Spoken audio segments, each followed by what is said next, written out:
everybody, all other companies want a piece of a business that has returns that are that high. So in my office, for some really unknown reason, I had on the desk an old-fashioned milking stool. And it had come to me through my father, and it had come to him through a business partner of his. And on the top of this platform, it stands about that high, and it has 3 legs.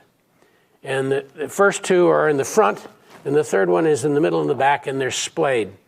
And a farmer who was milking his cow would grab that back leg and sort of just stick it up under his behind as he sat down to milk a cow.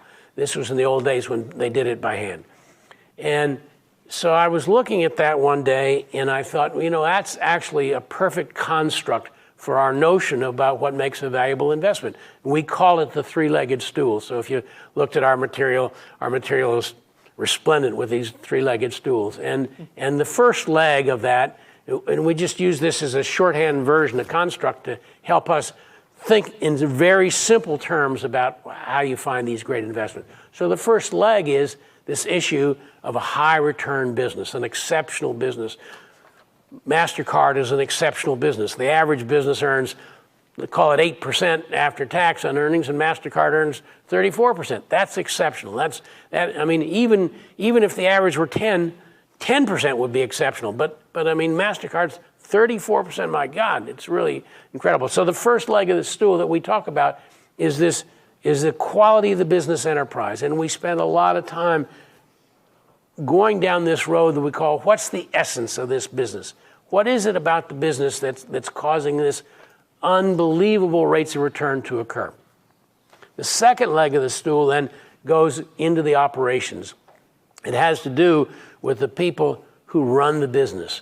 And the shorthand version of that is we want them to have both skill and integrity. But what we say is that they've got a demonstrated record of being just killers at operating their business. But in addition to that, they treat us as partners even though they don't know us. And it's a really important idea, because the reverse of that is somebody I heard described the other day is talking like Warren Buffett and acting like Ronald Perelman. And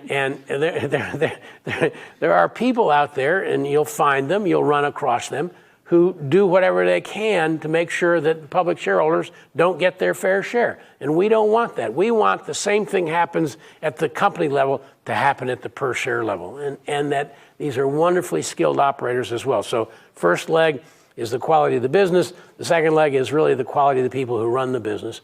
And then the third leg is the issue that really helps create the value, and that's the reinvestment. And there's a book out pretty current now called Dear Mr. Chairman, or Dear Chairman.